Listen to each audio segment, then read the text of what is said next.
পঞ্জিকা অনুসারে ভাদ্র মাসের শুক্লপক্ষের চতুর্থী তিথিতে অনুষ্ঠিত হয় গণেশ পূজা। শনিবার দেশ জুড়ে পালিত হচ্ছে গণেশ পূজা। বলা হয় গণেশ বুদ্ধি, সমৃদ্ধি ও সৌভাগ্যের দেবতা।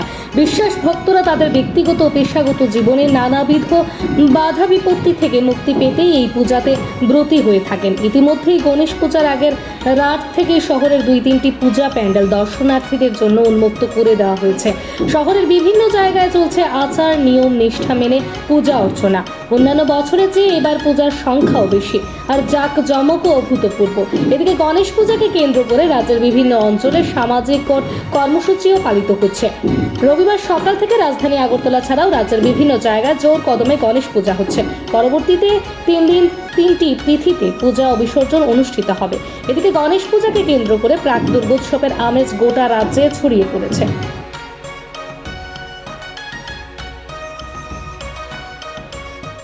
ফুটপাত হকার সংগ্রাম সমিতির তার 3য় বর্ষর এবার গণেশ চতুর্থী পুজো। আমরা শুধু পুজো না, পুজো যেরকম আনন্দ করি তেমনি আনন্দের পাশাপাশি যারা কষ্টে দুঃখে আছে তাদেরকে ডেকে নিয়ে আনন্দ এই পুজোর মধ্যে তাদেরকেও কিভাবে আনন্দে সামিল করা যায়, কিভাবে তাদের খুশি করা যায়, এই পুজোটার মধ্যে আমাদের এই চেষ্টাটাই থাকে। তবে আমরা আগামী দিনও এই প্রয়াস করব।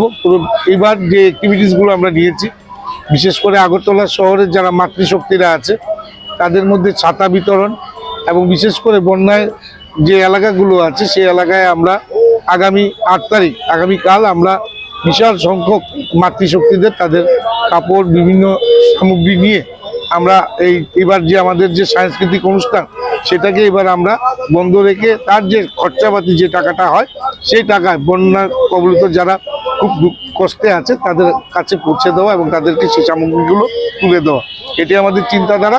আপনারা জানেন এই রাজ্যের সর্বপ্রথম এবং সর্ববৃহৎ গণেশ পূজার আরাধনা এই গণপতি সামাজিক সংস্থা থেকে শুরু হয়েছে রবীন্দ্র ভবন প্রাঙ্গণে আগরতলা শহরে। তো এবার বিগত বহু বছর ধরেই আমাদের পূজা চলছে। আজকে বাবার পূজা শুরু হয়েছে, কিন্তু আমরা 2 দিন আগে থেকে আমাদের পূজা মণ্ডপ আমরা ওপেন করে দিয়েছি। আজকে পুজো শুরু হয়েছে, পুজো এইমাত্র আমাদের শেষ হলো। আর সন্ধ্যাবেলা থেকে আগামী 12 তারিখ পর্যন্ত প্রতিদিন বিকালবেলায় জনগণের জন্য প্রসাদের ব্যবস্থা থাকছে এবং কালচার অনুষ্ঠানের ব্যবস্থা থাকছে। প্রতি বছর নেই, এই বছরও বিভিন্ন রাজ্য এবং বহিরাজ্যের শিল্পী দ্বারা প্রতিদিন সন্ধ্যা 6টা থেকেই কালচার অনুষ্ঠান এখানে থাকছে।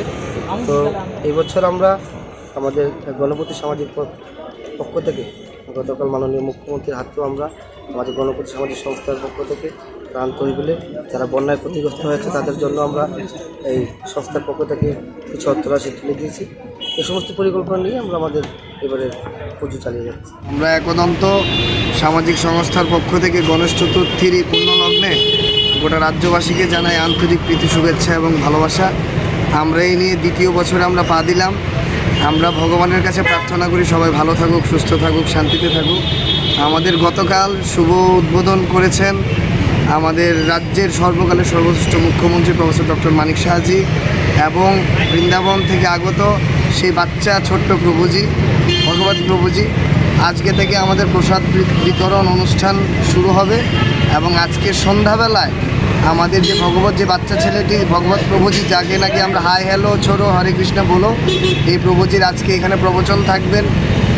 তারপরে ইস্কনের কীর্তন হবে আজকে, আগামীকালকে এবং পরশু দিনও বহিরাজ্য থেকে আগত আর্টিস্টের দ্বারা এখানে সাংস্কৃতিক সন্ধ্যা করা হবে এবং রোজ দিন আমাদের পরশু দিন পর্যন্ত, আজকে কালকে পরশু, আমরা তো 3 দিনের পুজো করি, তো 3 দিনই আমাদের প্রসাদ বিতরণের ব্যবস্থা রয়েছে।